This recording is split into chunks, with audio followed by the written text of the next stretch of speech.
Welcome, everybody, to We the Parents podcast, episode 10. This is episode 10, and I want to welcome my guest, Dr. Mary J Ruwart. How are you today? I'm great. Thanks for having me on. You are actually too cool for me, but I'm so glad that I got you on. I was introduced to you, not personally, but just who you were by a good friend of mine, Adam Kokesh, Yes. who you were on his show when he was running for the Libertarian nod for president.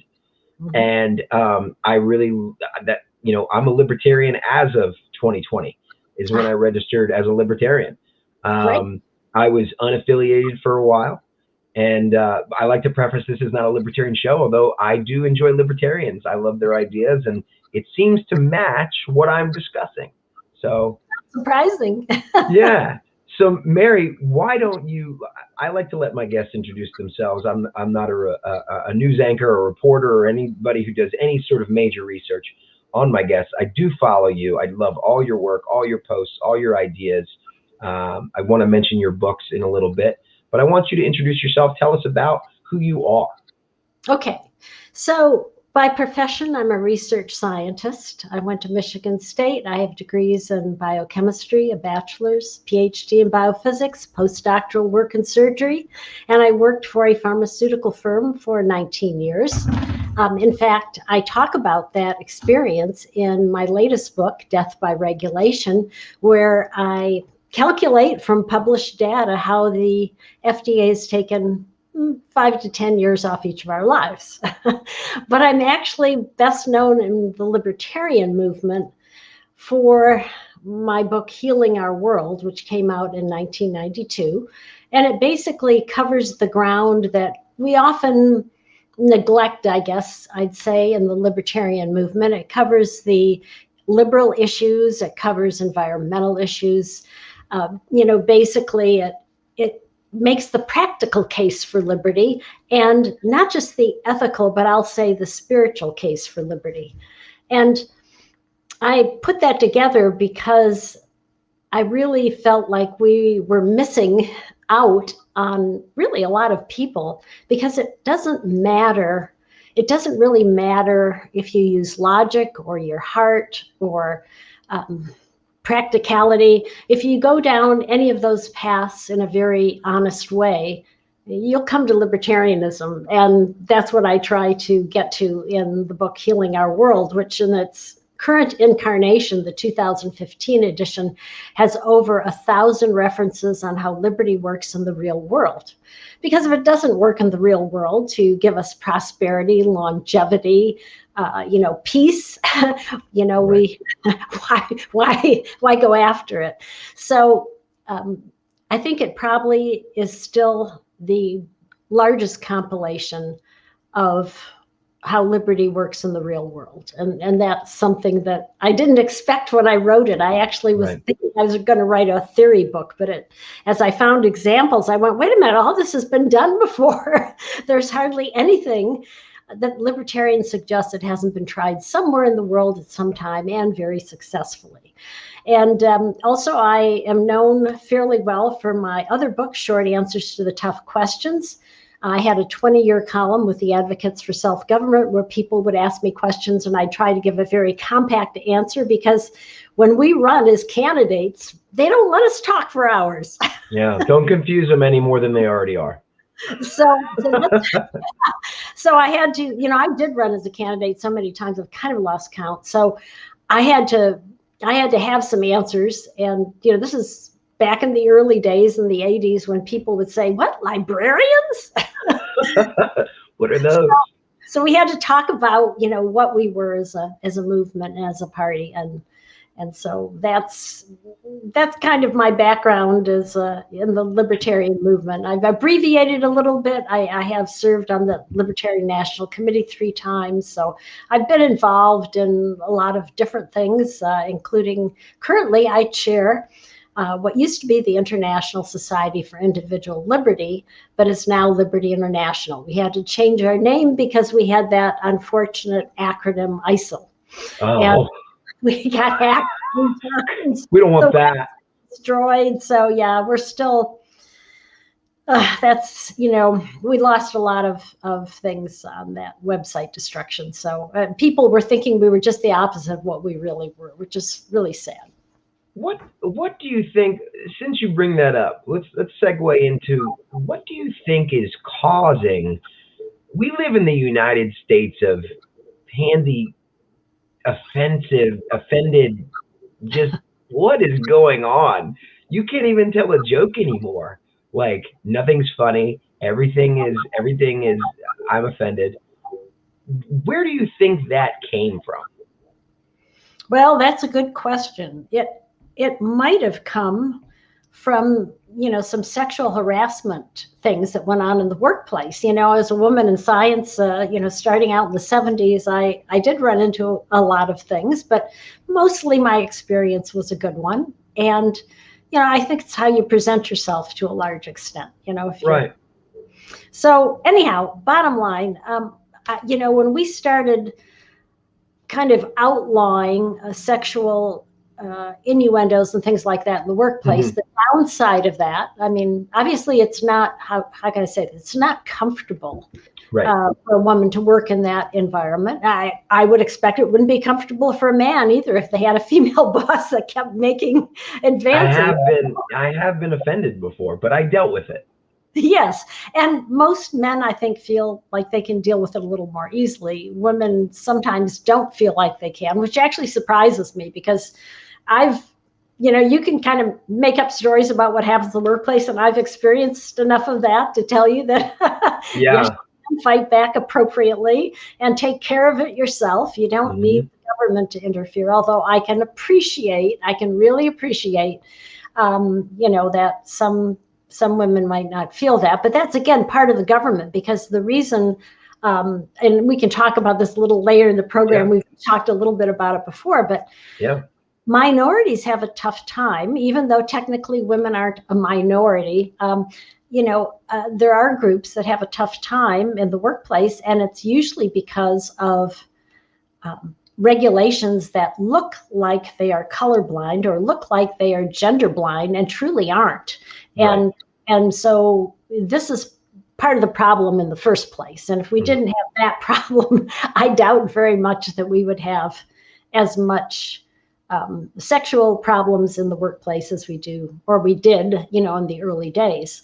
But from that, so offensive speech in the sexual realm, I think, has morphed into feeling like people have permission to get offended and sue over it, and right. I mean, do you think that that it's the way I see it, and that's sort of in the family law realm, is we're creating an industry of offense and legalities.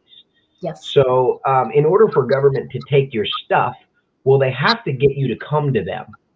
So what they're going to do is they're going to create policies and regulations and laws, sexual harassment, false allegations, and they're going to incentivize it, usually with money. And we find this really big when it comes to divorce and custody battles, but also especially people, either men and women, and we see a lot with celebrities, where, look, if you say this or you do that or he hurts you, we can get you some of what they got.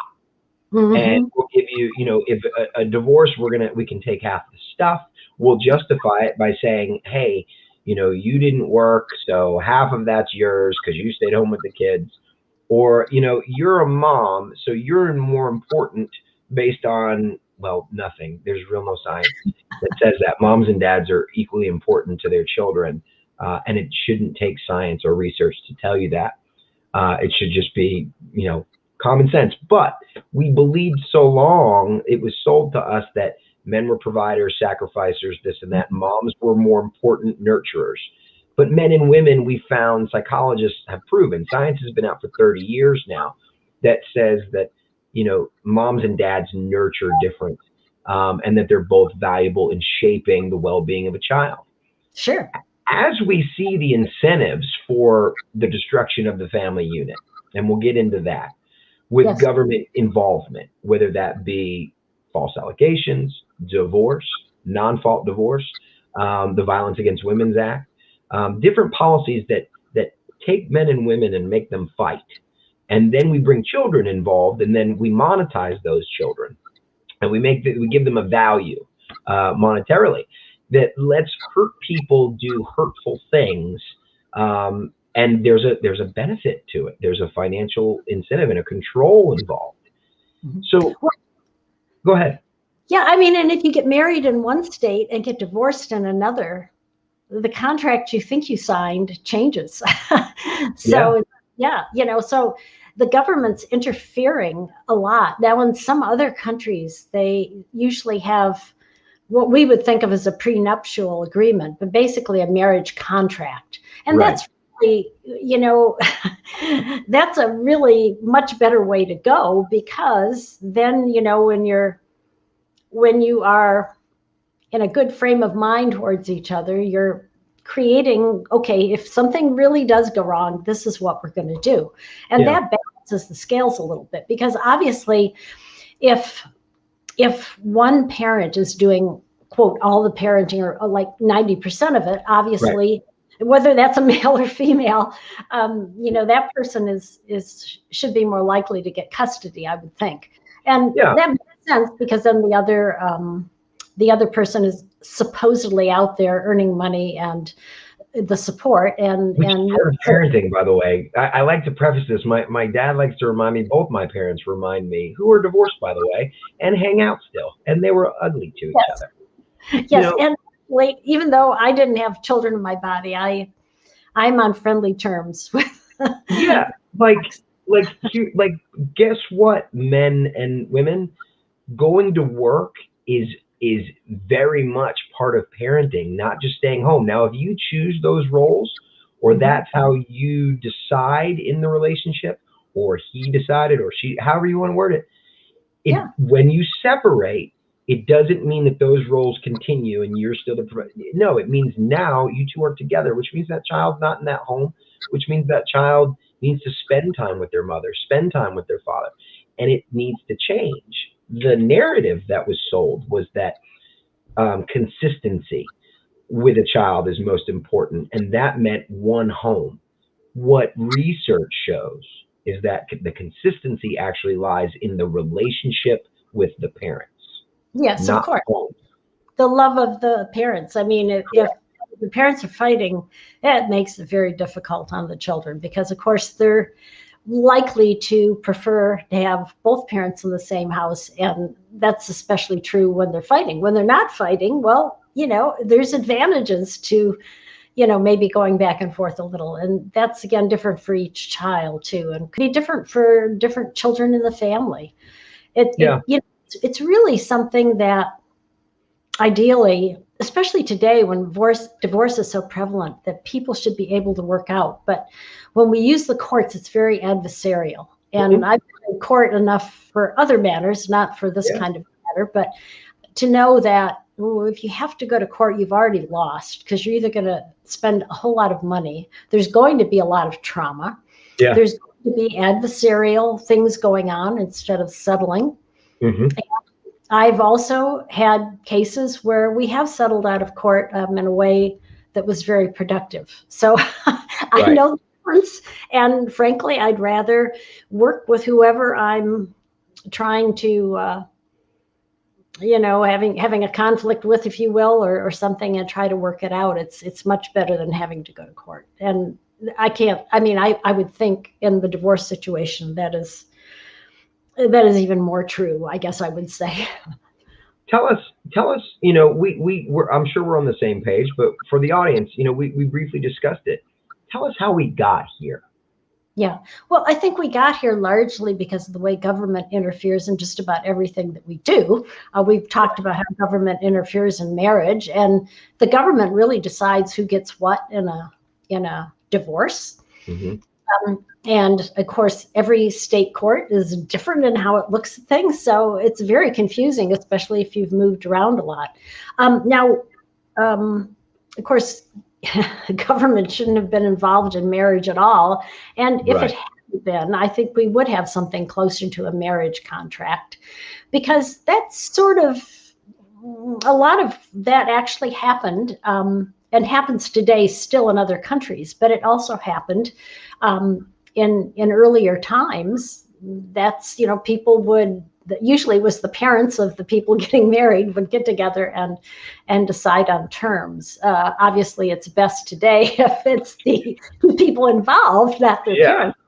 I still know some arranged marriages from, scientists, even from other countries, and they feel like the parents know best. So whatever works for, the society and the people. But really, we got to keep government out of it, because once government gets involved, everything just goes crazy. And part of the problem, why is government involved? Why is government? Where did marriage licenses come from? Yeah, well, because they didn't want blacks and whites to marry, so. Of course, I knew the answer to that, but I wanted you to say it.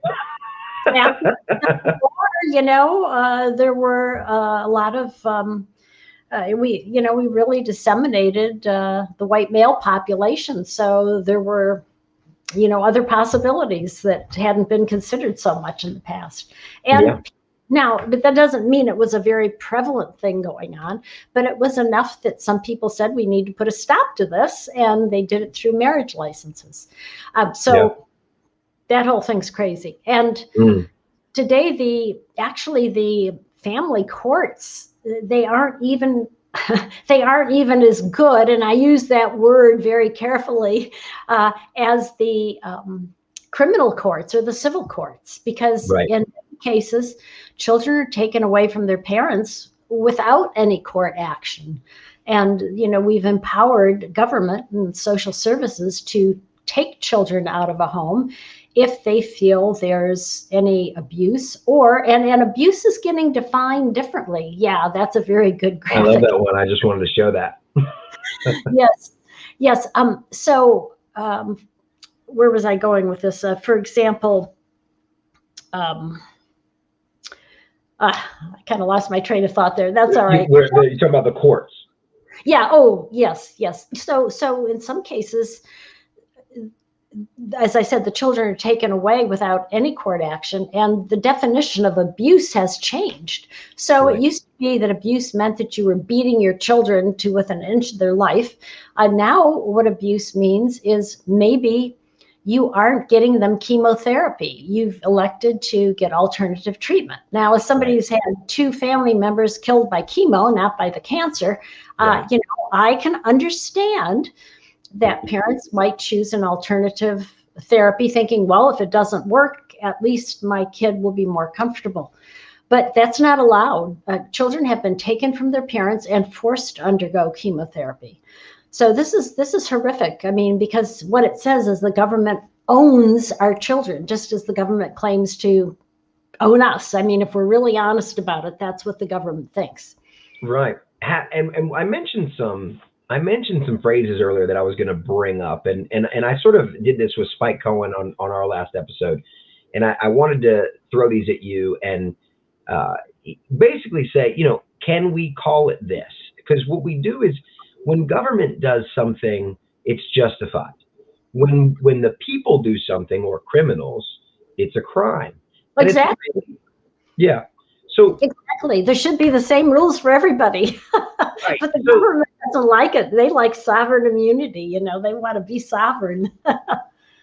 In the United States of America, is family law, and I'm not saying every courtroom, I'm saying in general, vastly, one, unconstitutional, because it's a private matter that the state has now involved itself in. And unless a crime has been committed, if there was abuse, not false allegations of abuse, those aren't crimes. The crime is the allegation, and in every state that should be a felony. Yeah. Well, here's you aren't innocent till proven guilty in the family court. It's just the opposite. No, and their excuse is, well, we're erring on the side of caution. So you're destroying lives because you're protecting them? Yeah, that's the thing. You see, they put children in foster care where the rate of abuse, actual abuse, and rape is much greater than in the normal part of society. And of course, I'm not necessarily blaming foster parents for it, but if you think about it, they haven't raised these children that are all thrown together. They don't know them all that well. Right. And they're going to miscalculate, what is needed in terms of, maybe separating the children or watching them, because some of them aren't really children in the sense that, they've had some street action, shall we say? Yeah. And so they're, some of the children are abusive to other children, and Right. not always well monitored. So it's really a very bad situation that most children are put into. And if they come from a family that doesn't have a lot of money, shall we say, and of course, again, we go back to this thing that government discriminates without being obvious about it. It actually makes it very hard for minorities and people who are poor to get into the system, especially with things like occupational licensing laws. And I'm glad to see libertarians are really coming out and trying to stop that and being very successful. The Institute for Justice, for example, the Goldwater Institute, fighting these things, and they're the real champions of the poor. And it's not usually something that we recognize. Right. Society doesn't recognize that the biggest help for the poor is not to stand in the way of their getting that first job and then climbing up the ladder. But we do that all the time with these regulations. In fact, the minimum wage law is probably one of the worst laws on the books. Black economist Walter Williams, who was a libertarian, although he didn't usually use that word, he was the one who made that statement, which I just repeated. And basically he's, I think he was right, because if you look at the data, and I do have it in my book, Healing Our World, what you see is that as minimum wage coverage went up, Black teenage unemployment went down. And so they can't get that first job. And that's really hurtful, because if they can't earn, they can't support their family. And the whole welfare system, which actually I'm very familiar with since I rented to welfare recipients for a long time, that whole system really has broken up the family, which the family and the church were the things that were keeping the Black community going. And actually, in the 20 years before these welfare programs came on board, Black poverty rates were falling considerably. And after that started, it wasn't, because what happened is, like at Michigan, where I was at the time, if you wanted a welfare check, you couldn't have the man who was the father of your child living with you. Right. Well, that's the incentive there. So, one of the things that I learned about communism was that's one of the tactics, the destruction of the family unit. Yes. How do you make government stronger? Well, you divide the family, which is the most valuable, strong individual thing in our country, which is what made our country so great. And but you have to do this first. Here's the trickery. And as a woman, I'm sure you may even agree with this, but if a feminist gets a hold of me saying this, I might get hit, is we've strengthened and empowered women through the feminist movement by saying, you don't need a man. We'll help you raise your kids, but first you got to get rid of dad. And what does that do? Not a good trade-off. It has daughters and sons growing up with with mothers who think that they're strong and empowered, when really they're using government. They're living on WIC and Medicaid, and those things are good for a helping hand, but it's become a lifestyle. Yes, I'd say 90% of my tenants were able-bodied, welfare tenants, able-bodied. Yes, I'd say it's that high. And that's really, I had people, I guess I should back up here. Young women, teenagers in high school would come to me pregnant and say, well, in a few months, I will be getting a welfare check and a housing check, and, I can rent an apartment from you. So they were kind of signing up in advance. The thing is, they were in high school, right? They were dropping out and have this child because the welfare check looks big, right? Well, it's not so big, and they find that out when they have that child. So then they have a second one to get more money, and then a third one. And then in Michigan, that was the cutoff. No more children after the third one. So then just approaching that age of 21, and they're going, wait a minute, I'm not ever even going to be able to afford a car on this welfare check. Yeah, and you dangle the carrot, but that carrot's not going to feed you very long. Right, and I'm going to need to get a job, and that's fine, but you got 3 children, you don't have a high school diploma, you know, your entry-level job isn't going to give you childcare. So unless you have a parent or maybe an auntie or grandmother to take care of those children while you're at work, you can't even enter the workforce, and you're stuck. And this is what happens. I've seen my tenants try to go out, get that job, and the only ones that have made it are the ones that have help, you know, childcare help. And of course, they can't depend on the father of their children because each child has a different father. Yeah. So, and there is a line of brokenness too. You know, it's been a lot of these young ladies who are getting pregnant early probably grew up in a fatherless home. Typically, that is a key statistic for young ladies who get pregnant early. They lack a father figure for whatever reason. But what we do know is it's a cycle of fatherlessness. It's a cycle of divorce. It's a cycle of abuse. It's a cycle of addiction. It's environmental.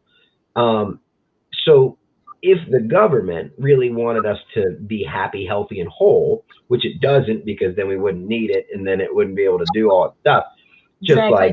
Just like the pharmaceutical companies don't really want us healthy, they want us to maybe heal from whatever you know, the pill may take away, but the pill also causes another problem. So it's creating industry, it's creating business, whether it's pharmaceuticals or family law.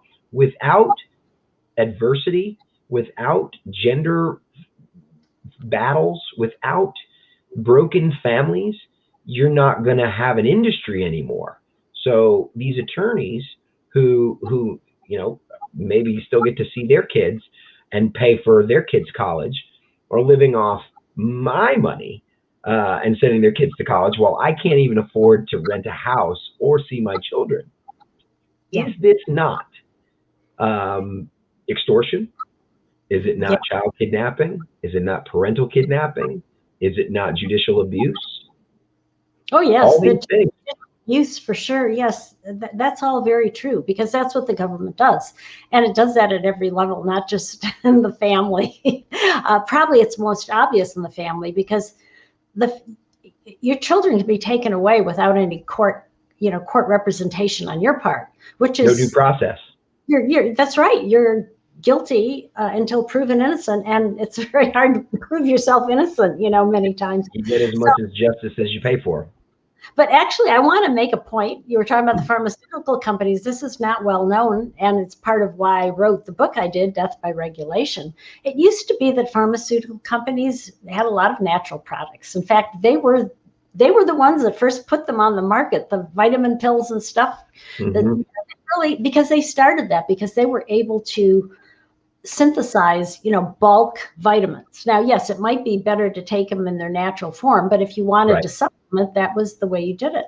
Well, what happened is, because of the regulations that were passed in 1962, you couldn't make any claims for natural products. So the only way to get a drug on the market was to tweak it chemically so it would maybe stay in your body longer, absorb better, or just get you a patent, because the government, basically, those 1962 regulations meant that instead of taking 4 years for a compound or a drug to get to the marketplace, it now took, at the end of the century, 14 years, 10 extra years. So naturally, people died waiting. And in the case of AIDS patients, if you saw that award-winning movie, Dallas Buyers Club, you saw what happened to these poor people who realized they couldn't wait 14 years to get a drug to market. So they went overseas to get drugs. They actually hired black market chemists to make the same drugs we were working on in the pharmaceutical industry, of course, which was a violation of patent process and law. But the FDA mostly ignored them in California because they had access to media. But in Texas, where we saw the Dallas Buyers Club, this poor person did not have access to the media in the way the California activists did. And so, unfortunately, they were prosecuted and persecuted. And it was interesting because they outlived their diagnosis, you know, the time they were told they had, Right. because they went out and got these things that were, you know, different and possibly helpful, and they turned out to be very helpful. And they distributed these drugs that they had the black market chemists make, and they did a pretty good job on safety and everything. You know, they told everybody, okay, here's what we know about it, here's what we don't. Right. And so, you know, this is again, government has interfered with the natural process that we would normally do without it. So much so, you know, it's actually shortened our lives. And can I ask your opinion on, well, because of all this trauma and all this divorce and all this, and trauma is a real thing. In fact, everyone is walking around with traumas that they're dealing with pharmaceuticals. Mm-hmm. They're being told that they have ADHD, anxiety, depression, autism. Mm-hmm. When you know, what causes where did autism come from? Well, why don't we dig a little bit? And there's been research that shows that, and maybe I'm wrong. So if I am wrong and you know the answer, is there any correlation between autism and vaccines or other medications? Yes, actually. Well, first of all drugs have side effects. Vaccines are no exception. And, sure. You know, there was a CDC whistleblower that came out and said, yes, we did these studies at the CDC to see if autism was an issue, and we found that it was, especially for Black children, and we shredded that data. And I think that's probably true because, okay, so what's going to make you susceptible to that kind of a side effect? Well, it's possibly dependent on your nutritional status, your general health status. I mean, obviously, if your body's in good shape, you can fight some of these side effects off, depending on what they are. I mean, that would take a long time to talk about. But so it didn't surprise me that a subset of our, you know, poorest population would be subject to that, and probably the least, probably having the least good nutrition, including vitamin D status, because of course, as Caucasians, you know, we get a lot of vitamin D from the sun because our skin is light, right? So yeah, if you have skin, yeah, you know, you're one. So I'm like a pink. So like if you have dark skin and you're living in the United States or another temperate climate instead of the tropical climate for which your skin is adapted, you're going to have a lot less vitamin D. And this can be a factor in COVID too, because the studies have shown that people with high levels of vitamin D have fewer incidents of COVID and fewer symptoms if they do get it. And so, you know, they're more likely to survive it as well. So there's a lot of things that, you know, and it, you know, it's difficult to talk about this in terms of making recommendations, because if you go out there and talk about nutrition, there is a definite bias in the medical community against that, and that's really sad. But it's partly because of these 1962 regulations, as I talk about in my book. There's been an attack on prevention. So that's one of the big changes that happened with these 1962 regulations. And in my book, I talk about some examples. For example, folic acid. Since we're talking about families here, let's talk about folic acid. Prevents neural tube defects, which are spina bifida and all those horrible things that children get institutionalized for. If a young woman takes about 800 micrograms of folic acid, or today they're recommending methylfolate, which is a better way to get it. So if you take that as a young woman who is of childbearing age, you're very unlikely to have a child with one of these neural tube defects, which is great. You can just about wipe it out with this B vitamin. That's what folic acid is. It's a B vitamin. Right. And you know, we've known this since the early 80s. It's been in the scientific literature, but the folic acid manufacturers were told by the FDA that if they even mentioned this, that they would be shut down. And then even when the CDC started recommending that young women take this, because you need it in the really early stages of pregnancy for this to work, right? So you know you're pregnant. Well, the FDA said they couldn't even mention the CDC's recommendation. And then when the data became so obvious, and other countries were advertising to the women, take folic acid, please, because you won't have as big of a chance of having these birth defects. What did the FDA do?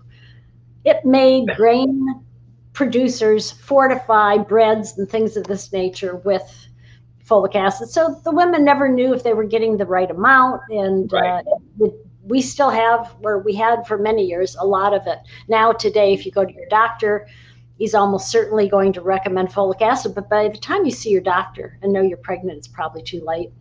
So yeah, so if you're thinking of conceiving, it's a good thing to think about taking folic acid and avoid these birth defects.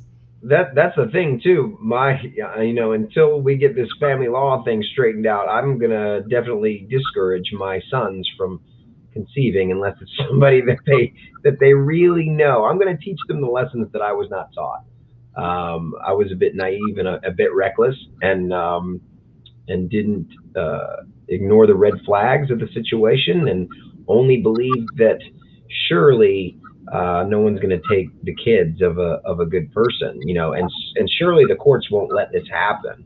So when it comes to that, until we get to that point with better education on nutrition, on childbirth, on custody, on where we can get equal shared parenting, and we talk about equality constantly, especially in the women's movement, and I'm all about it, ladies.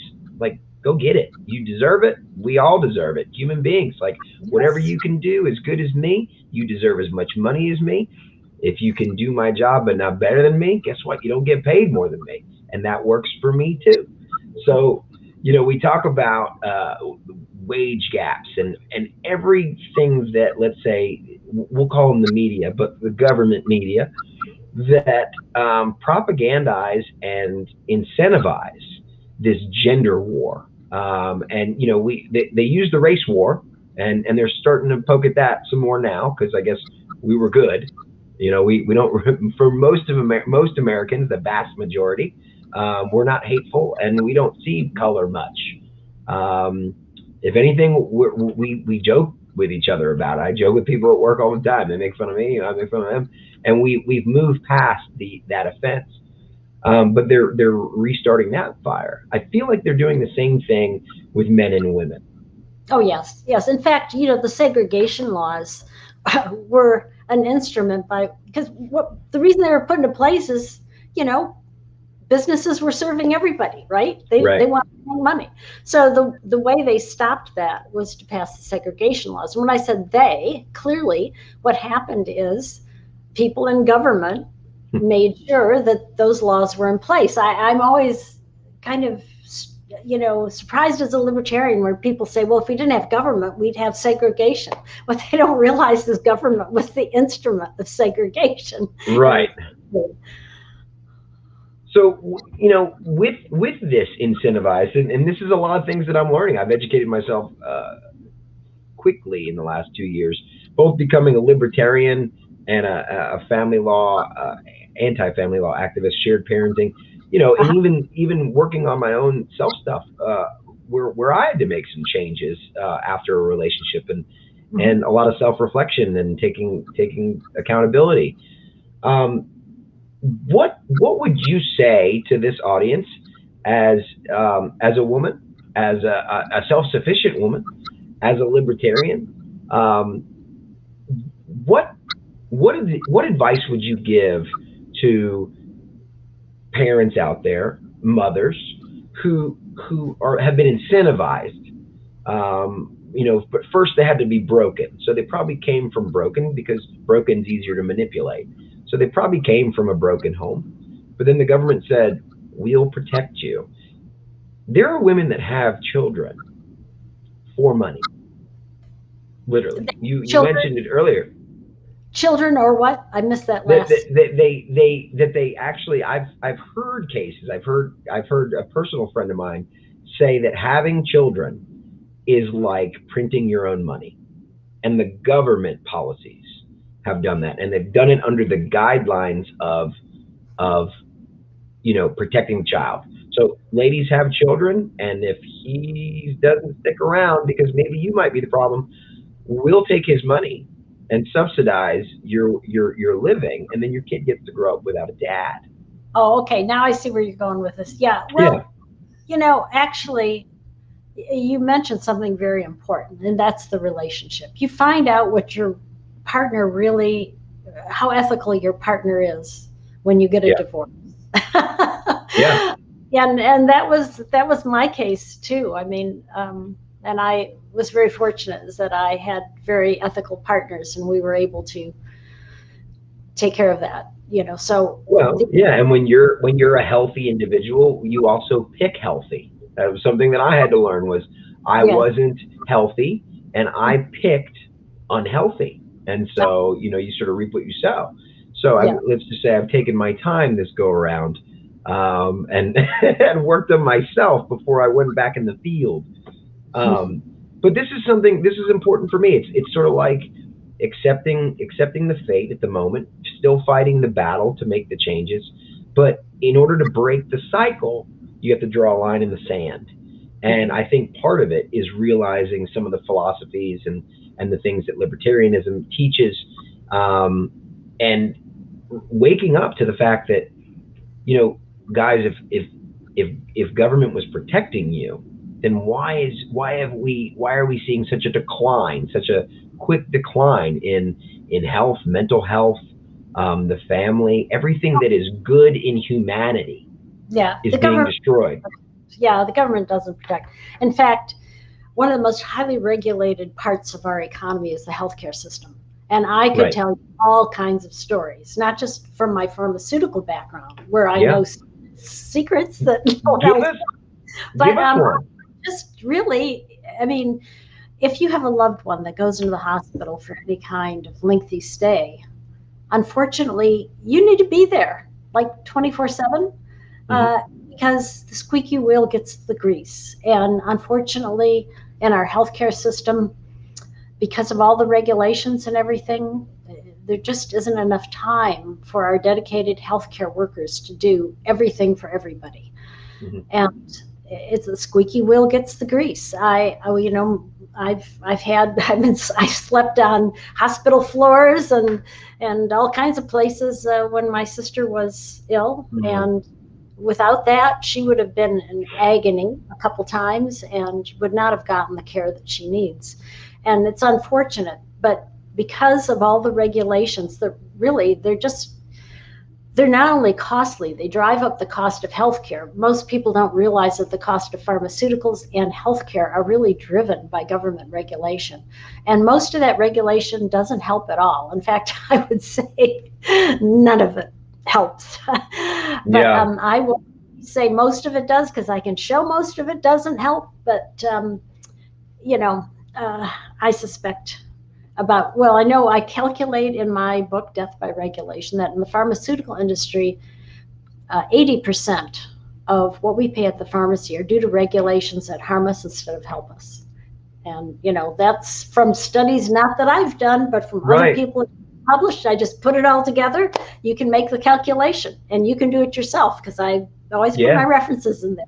And so these numbers are out there, but they're not being, these things are being shared by mainstream media. Of course, they're being shared by people like me who've got half a dozen people or a few dozen people watching, and you go on and you have these YouTube videos. These things aren't getting promoted. This information is not going out unless you wake up and go through an issue like with me, become a libertarian, and start seeking out truth. It's a very slow process. So what kind of advice would you give to someone like me, who's a new advocate, a new libertarian? How do we advance this movement, not only the libertarian movement, because I think the libertarian movement could be the answer to big change. Now, but it seems the libertarian movement is in its own way.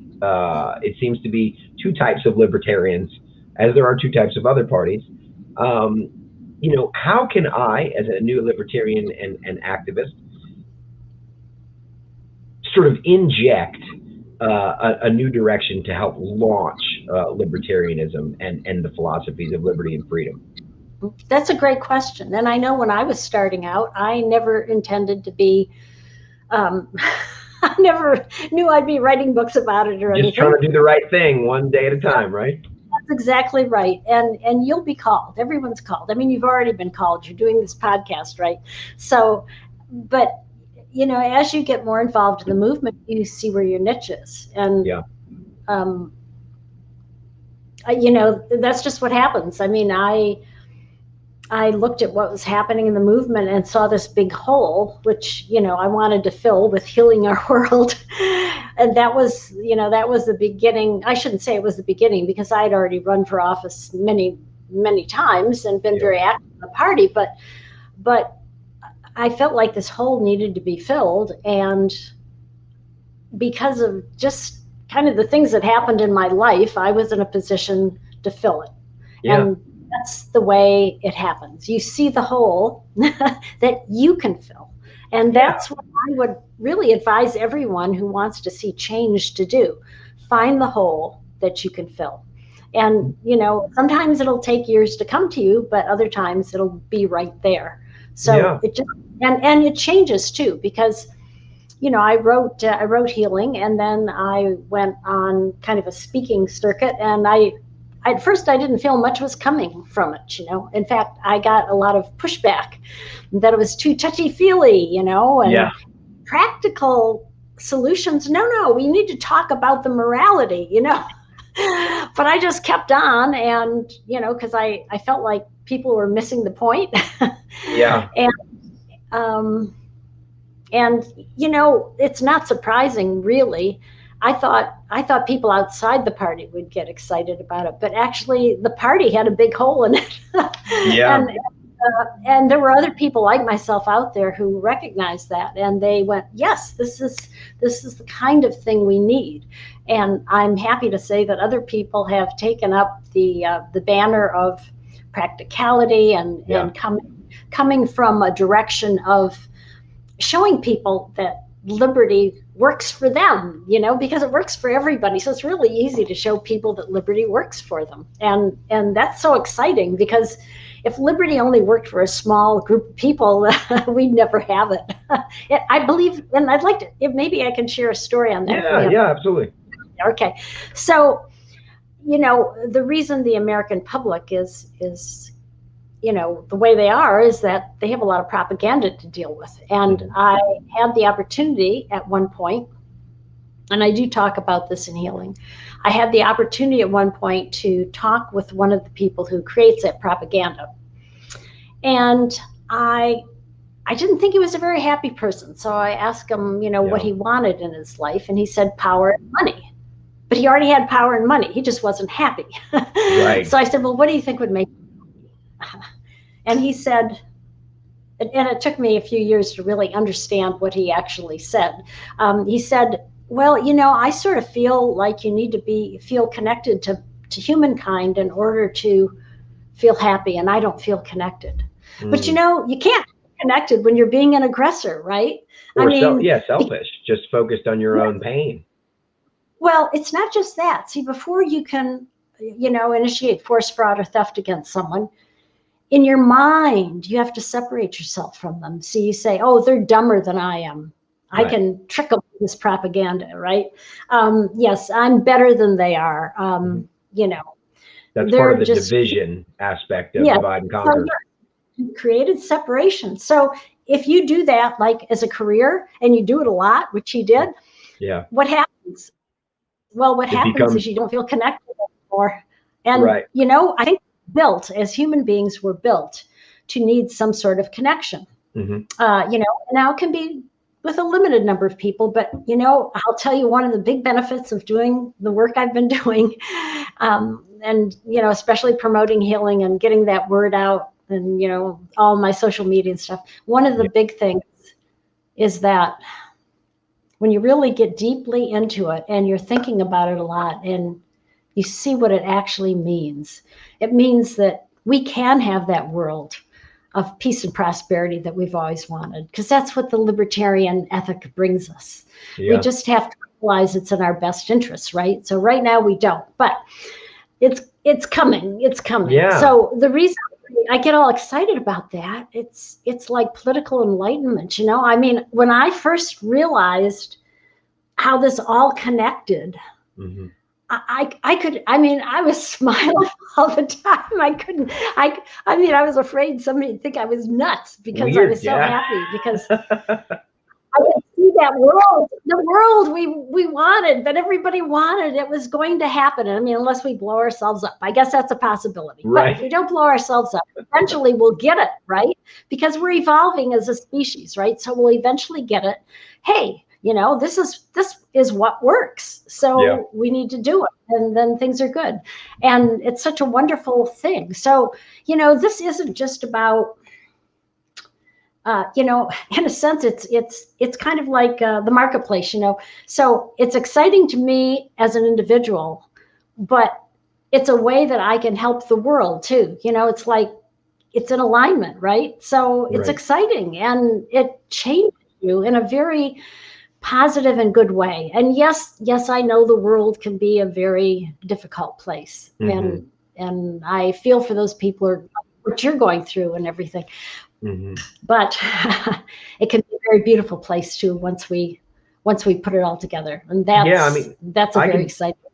And I can definitely speak from experience that at the beginning of going through stuff, whether it be a death or a loss or custody or anything that, you know, there's very few things. There's a lot of things in life that are, you know, car accidents and things that are like, that sucks, and we get through it, and things that we deal with throughout the day that are hectic or just difficult. But there are a handful that are very traumatic, and we have to learn how to get through those things in a healthy way. And unfortunately, you know, people are dealing with their trauma wrong, which means they're looking for temporary solutions, like we talk about pharmaceuticals.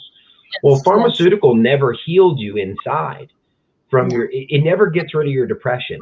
Now you can use that as a tool, and there needs to be actual healing. So, you know, for instance, during my relationship, I was leaning on alcohol heavier than normal. I was coping. I was self-medicating, you know, but first, you know, I got a DUI, so I had to go, oh, I'm an alcoholic. I'm an alcoholic, you know, not I'm a perfectly healthy human being that's hurting, that's using a bad thing to feel good. And was sober for 2 years, and this and that and the other thing, and then became a libertarian, and then started looking at psychology and trauma and ACEs scores. And I was like, oh, I'm not, alcohol is not the issue. I have issues that I need to work on. And, you know, since then, I'll have a couple beers here and then. I don't get behind the wheel. I don't do stupid things. But but society would tell me that I'm an alcoholic. And if I go to AA meetings and just don't drink, then I'll be okay. And I've met a lot of miserable, sober alcoholics in AA, and they're not healed. They literally go, I have God and I have my AA and I don't need a drink. And 9 times out of 10, they go grab a drink because they didn't fix this, you know? And so, and I don't even know how I got on that tangent, but we're talking about healing through your book. Yeah. It's all this. Yeah, this self-realization, you know, even waking up to see, the best way to wake up to see that government is harming you is to heal you first. Listen, you know, first you if you're broken, you can't be receptive.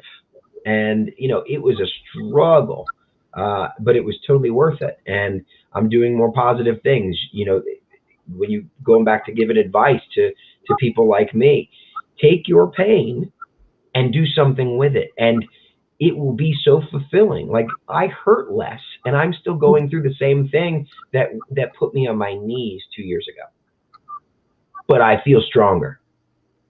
So, that's my little 2 cents to add on top of yours. And I haven't read your book, and I'm going to order it because I think it's $10 on Amazon. And although child support is killing me, I think I can get a book for $10, and it's Audible. So is that you doing the Audible? No, I don't do the audiobook. No, unfortunately, first of all, it takes so long, and I'd have to go to a studio. I'm very rural, so that just didn't work out. But well, I'm going to listen to the audiobook. I'm not going to lie. I'm going to listen to it. Yeah, sure. I mean, that's what it's for, That's what it's Absolutely. So tell us what you're working on next, or what you're working on now. Well, right now I'm sort of taking not exactly a vacation, but I wrote the 2015 edition of Healing and Death by Regulation back to back. And that, I have to kind of go into cloister for that level of book. Oh, yeah. And yeah, because, well, I mean, there's over 1,000 references in Healing Our World. That gives you a little idea of, how how much work it is. I'm about to buy it. I kind of burned out. Yeah. I mean, I burned out a little bit. That's natural. So I'm taking my rest. And then I do have 2 other books in mind. So, one of the things I'm involved in is ethics, and actually I think we all, as libertarians, should get into the ethics movement, because we're much better ethicists, I guess I should say, than most people, because, the ethicists of today ask, how much regulation should we have? They don't say, should we have regulation at all? Right. And so one of my next books is Regulation Ethical. And it's going to be, I think what I'm going to hit it hard and show, hey, you know what? Today's ethicists are not actually asking the tough questions, and we need to. Yeah. And today you can actually get college degrees in ethics, but there are still a lot of ethicists that don't have degrees in it. I'm one of them. I developed a medical ethics course for the University of North Carolina. Oh, I'm in North Carolina. It was a lot of fun, because I could use a lot of the libertarian viewpoint on things, which never hardly gets into the medical ethics courses. Right. So that was a lot of fun. Yeah. And as I said, really, libertarians are ethicists, because what they do is they say, the non-aggression principle is going to bring us peace and plenty. They're actually talking about the ethics of something, not just saying this is our religion or this is our morality. No, we're saying this is applied ethics. And that's a good takeaway for Healing Our World, applied ethics. And that's why I kind of like that I ended up starting out in theory, but ended up being very practical. you went on a journey, and it progressed. Really, I mean, I tried to fill this hole, and I found out the hole was a little different than I thought it was going to be. But that's life, right? That's what happens. Yeah. What would you say? What would you say to my audience before we go? We got a few more minutes. How do we make changes? Well, how do we make change? Well, again, besides obviously changing ourselves first. Yeah, well, it's the marketplace of ideas, right? So I think everything that everybody can come up with is needed. So that means that, for example, people run as libertarians, people run as Democrats or Republicans in the political realm. But the biggest thing is talking to your neighbors, friends, because they're the ones who are going to listen to you and share the message. Because, really, once you get it, it's like, wow, it changes your whole worldview, because the propaganda is so strong. It's so strong. And children are really indoctrinated today in public schools. It's just horrible. Government run schools, I'd probably say. Yeah, my ex told my 8-year-old that Donald Trump was trying to keep us safe. And I said, what? I was like, oh, God. I'll wait a few more years to have this discussion with you. Yeah, and if you need ammunition, on intellectual ammunition, so to speak, on a thing. If you go to my website, ruwart.com, and go to the About, there's a place you can actually email me. And I suggest you use my website, even though it's a little out of date, a lot out of date. I'll pull it up for everybody. Yeah, and the reason I say that, ruwart.com, is because I get a special flag on those messages, which I don't get. I get almost 1,000 emails a day. So I don't want to miss yours. Yeah, there it is. And see if you go, so if you go to my website, see that home tab, if you, there's that, yes. And then if you go to the other side there, About Dr. Ruwart there, you can see that contact. Yeah, there you go. And so just direct me and I'll just do it. Yeah, and then you can sign up for my free library and put you on my mailing list. Of course, I haven't sent out very many emails recently, but if you don't like it, of course, you can always get off. Yeah. And also, if you go to my free library, you can read the 1993 edition of Healing Our World for free. I've got some of the short answers chapters for free. I've got a bunch of videos, so you can, you can have a weekend if you don't have anything else to watch. You can do that. And I was trying to click this open. It won't open up for me. Yeah, why is that? The contact thing? Yeah, no, the free library. Oh, the free library. You have to have a password. It says click here. Okay. Here for the password. Gotcha. No, I need to redesign my website. It's got some glitches. Yeah, it's cool though. Scroll down. You see where? Oops. Yeah. So access. You fill out this form. It'll send you a password. Yeah, right here. Yeah. So. All right. Well, this has been my website. Death by Regulation. Okay, cool. This is a great website. So go check out Ruwart. How do you say your name? It's Ruwart or Ruwart? Ruwart. You can say Ruwart. It doesn't matter. So this is a great. This is a great website. So go check out. I'm probably gonna download your Audible book when we get off the phone, and Healing Our World, because I feel like that's sort of where I'm at with things. And Death by Regulation, I've even heard of before I even knew who you were. So if that makes you feel good, I had no idea who you were, but I knew your book. All right. I'd seen it out everywhere, and I was like, oh, what does that mean? And then now I'm interested. Now I want to know about Death by Regulation. Yeah. Well, see, that's another hole I felt I could, because people don't know what's in that book. And it's very hard for even people who work in the industry to tell people, because you almost need to have that libertarian viewpoint and the knowledge of what goes on in the pharmaceutical industry. Yeah. Well, I appreciate you being on with me and talking about some family law issues and government issues, which seems to be most of the issues. And I think a lot of the human issues will go away when the government issues go away. And we have to, do you think that there's how did government make themselves so tasty? Is it the free stuff?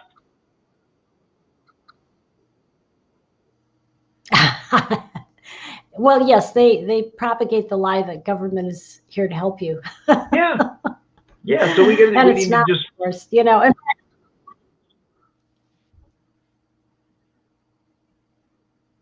I missed part of that, but I was going to say, if you want some fun watching in a movie, The Distinguished Gentleman tells it like it is, at least up until the end of the movie. Eddie Murphy plays a criminal who wants to be a bigger criminal, and he realizes Congress is the biggest con, and he takes it from there. Yeah, I think there was an issue with I think there's a delay in our feed now. That's why there was a communication-ish thing. But let's hop off here. I appreciate you being on with me, Dr. Mary J Ruwart, giving me an hour of her time to talk a little bit about family law and about government. And I'd love to have you back another time if you're interested. I'm going to listen to your book, and that'll give us something to talk about. Yeah. So go check out Ruwart.com. Go download a book, listen to a book. At least if you don't want to read, you can listen to it. And they're not expensive. That's right. Educate yourself. Start a fire in your belly. And when your eyes open up a little bit, you hunger for more. Trust me. When when it went from family law to I'm a libertarian to all of this. So that's why I'm sitting here talking to you, and I appreciate you who've put so much of your life into work that I can now educate myself with. Well, it's literally my pleasure. I mean, it's enriched my life too. Like I said, you can probably tell how excited I am about the whole thing, and that's one of the messages I'd like to leave your audience with as we end. Please. Really, it's not just about going out, quote, saving the world. You're saving yourself, because like you were talking about, you had to deal with pain and stuff. You had to get enlightenment on that one subject, let's say, to move on. And that's one of the wonderful things, is that when I've asked people, some people get bitter and they say, oh, the world will never be a libertarian. And I say, well, if you could go back and not learn about the libertarian philosophy, would you do it? Not one of them has said yes. And that's because when you get it, it's a form of enlightenment. It takes away some of that pain. I don't know how to explain it because I'm not really sure how it happens, but it does. It does. It's like being touched by truth. Yes, that's a very good way to put it. Yes, it elevates your consciousness. So it's a wonderful thing, and you do it for yourself and you do it for the world, and it's just wonderful. Well, it's been a pleasure chatting with you. I'm going to let you go for the evening and enjoy the rest of your evening. I'm going to go get up early for work tomorrow. Dr. Mary J Ruwart, thank you so much. Thank you, guys. Have a good night, everybody.